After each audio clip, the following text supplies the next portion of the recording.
A very good morning, student. Today I am going to show you the peritoneal cavity and the general disposition of the abdominal viscera within the peritoneal cavity. Now, the muscles were removed, that is the abdominal flat muscles.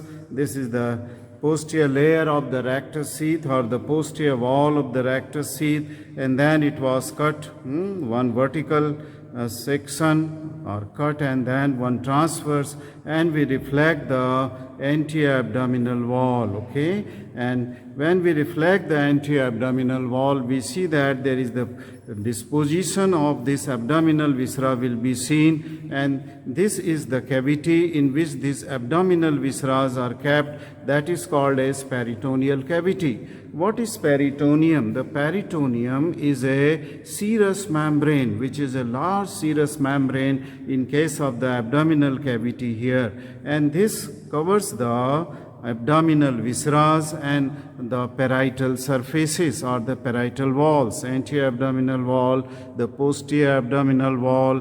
Okay, and once we remove this layer of the anterior abdominal wall, then we see that this peritoneum is covering here, that glistening structure which you are seeing here, it is covered by the peritoneum. This peritoneal membrane is, as I said, is a serous membrane, and here in the serous membrane, it is a large serous membrane which encloses the abdominal viscera, okay, and the parietal layer, and in between this there are two layers of thus the serous membrane, a parietal layer which covers the parietes, I mean to say the peripheral structure, abdominal wall, posterior abdominal wall, anterior abdominal wall, and then there is the visceral layer which covers that of the abdominal viscera to various extents. Sometimes it covers completely, as in case of the intestine, sometimes it covers partly, or sometimes some of the abdominal viscera will lie the retroperitoneal. So as soon as we dissect this peritoneal cavity, we come to see about the disposition of this abdominal viscera. Now, since the thorax is already dissected, we have just reflected the thoracic wall also to one side so as to expose the diaphragm. This is the diaphragm from the thoracic cavity, and if we reflect a little of the diaphragm, then we will see that this viscera which is seen here in the peritoneal cavity is that of the abdomen. I mean to say this is the liver. So this is the liver, and just onto the inferior surface of the liver, the greenish structure which you are seeing here, it is the duodenum. Just beneath this liver, you will see a part of the intestinal which is highly dilated muscular bag, and this is the stomach. Okay, so this is the stomach, and then the greater curvature of stomach, and there is a lesser curvature of the stomach is there, and then there will be the esophageal opening there in this diaphragm. So this is the diaphragm which is also lined by the parietal peritoneum, the undersurface. The liver is covered by the visceral peritoneum, and this abdominal, this stomach is also covered by the peritoneum. Okay, and then from the greater curvature we see that peritoneum forms what is called as the greater omentum. So see in my hand, it is the greater omentum which is full of the fat. So it is the site for deposition of fat. There are a lot of macrophages, and thus this greater omentum which is attached to the greater curvature of this stomach here and up to the first part of the duodenum, that overhangs here like an apron covering to the deeper abdominal structure. So this is called as the greater omentum, and this is double fold of peritoneum where the lot of the fat, macrophages and blood vessels are there. If I reflect this greater omentum upward, then on its under surface you will see the large intestine, and this is the transverse colon. Okay, so transverse colon is fusing here with that of the greater omentum on its posterior surface.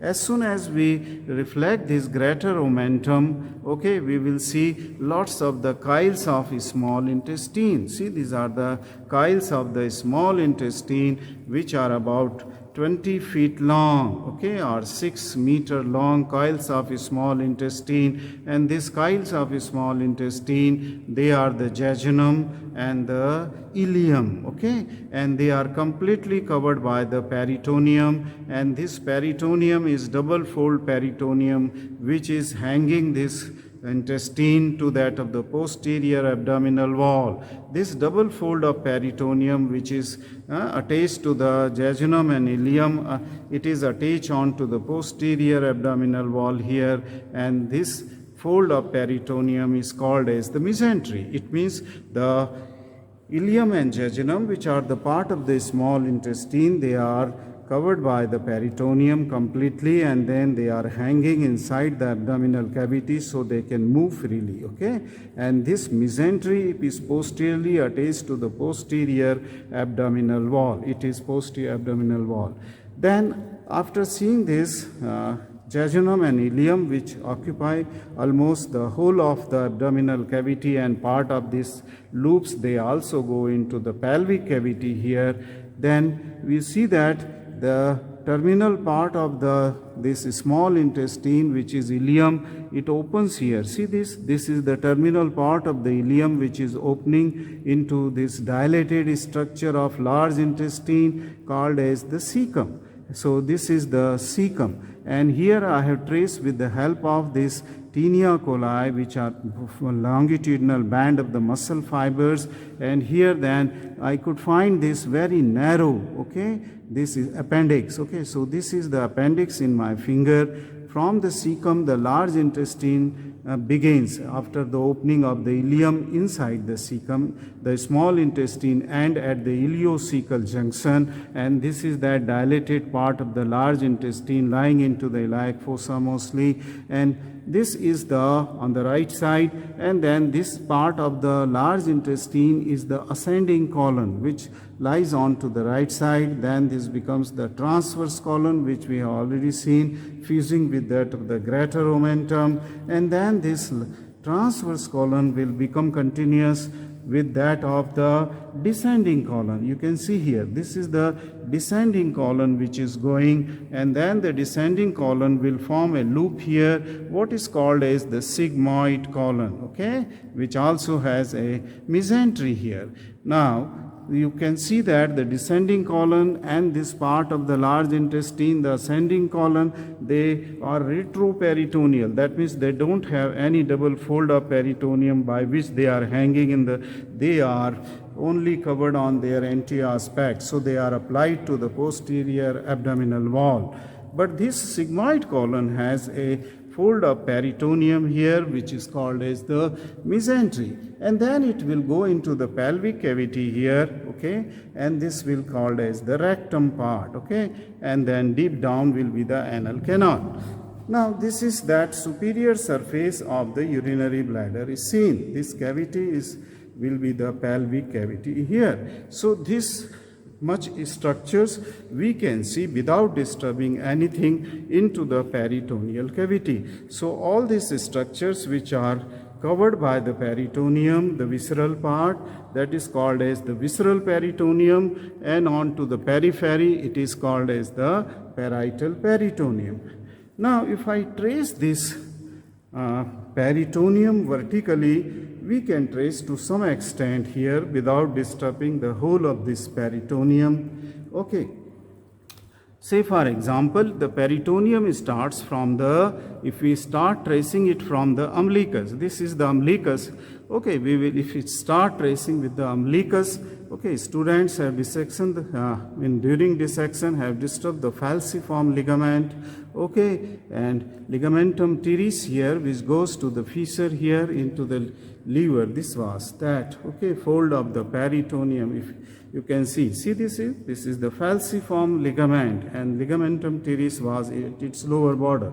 That is gone here, okay. I am not able to show you, but this is the falciform ligament which is attached to the liver and to the under surface of the diaphragm. My hand is on the under. So the peritoneum is starting from umbilicus, that is the parietal peritoneum, will cover the anti-abdominal wall, go upward, and then it will cover the under surface of the diaphragm, and then from the diaphragm it will come to the superior surface of the liver, then anterior surface of the liver on both the sides, right and left, then it will cover the under surface of the liver. Now from the under surface of the liver, this peritoneum double fold of the peritoneum will reflect onto the lesser curvature of the stomach. I have already shown you, this is the stomach which has a lesser and a greater curvature.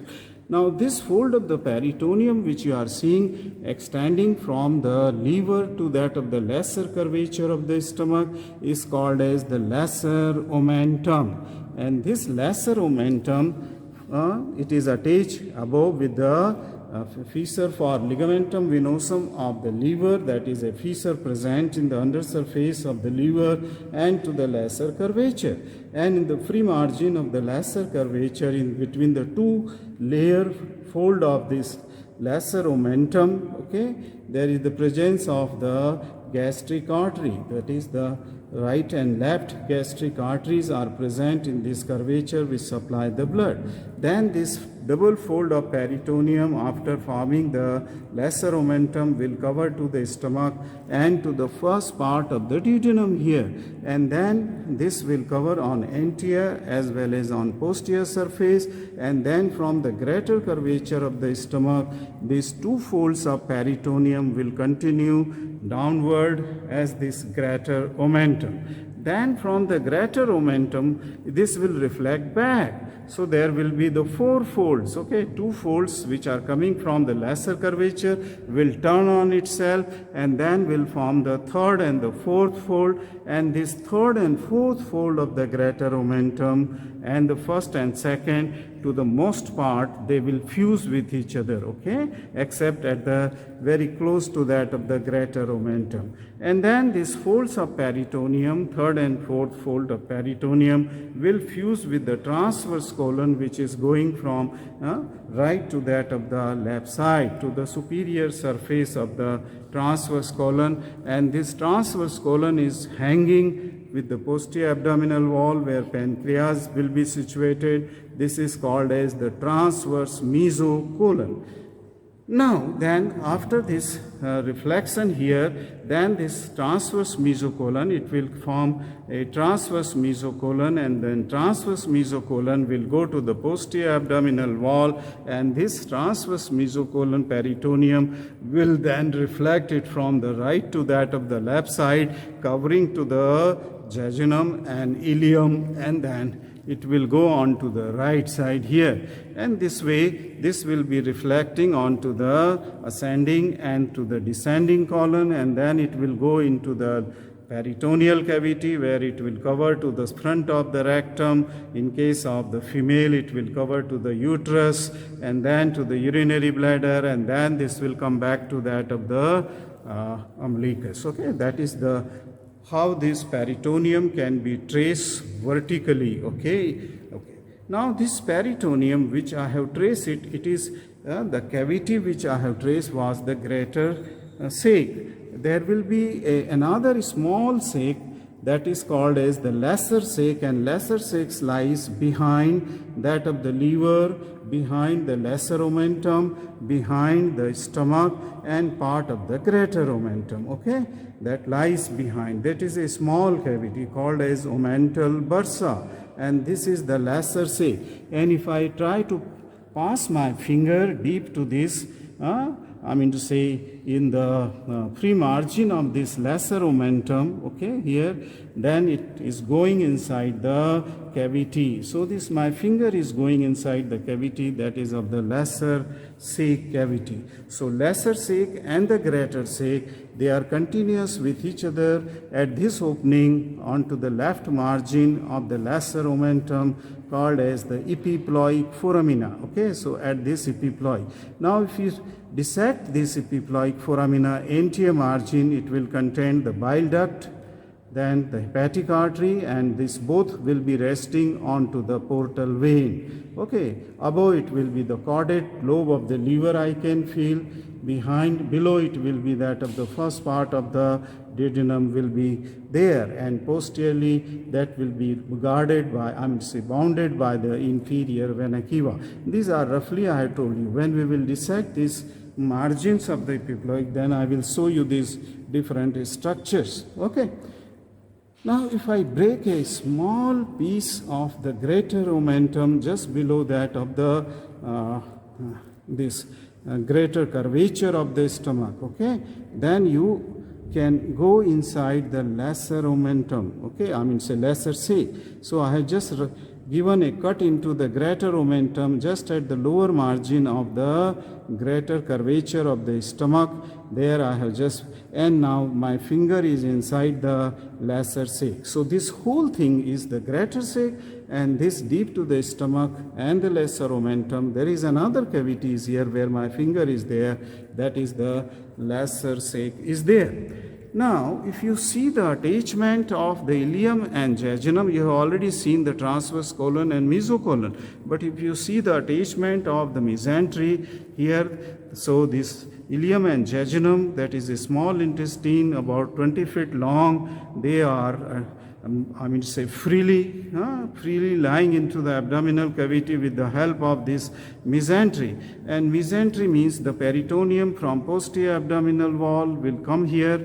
Okay, it will come, say for example, if you trace it from left side, this will come here, will cover the loops of the jejunum and ilium, and then we'll go to that of the right side to the posterior. So this double fold of the peritoneum, which is hanging this ilium and jejunum, they form the mesentery of the small intestine, which if you measure the distance from the intestine to the posterior abdominal wall is about 6 to 8 centimeters, 6 to 8 inches long it is there.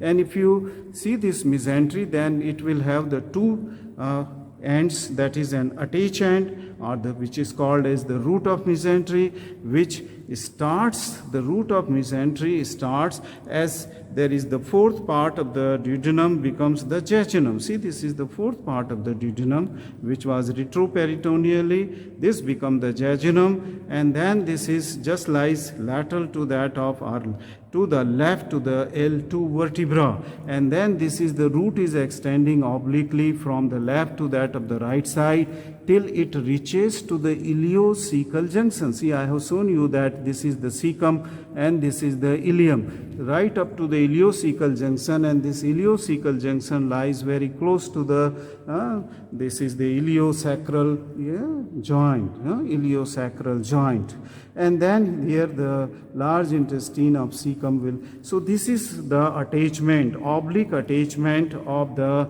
small intestinal mesentery of a small intestine. And if you measure this distance of the root of the intestine, mesentery of the small, it is also around 6 inches long, but obliquely running. First it will, this root will cross to that of the third part of the duodenum, then to the descending aorta, then to the inferior vena cava, then it will cross to that of the gonadal vessels, and then to the ureter, which is coming from kidney, and then to the psoas major muscle. Then it will go to the cross, and then this will go up to the iliocecal junction here. So this is the root of the mesentery is here.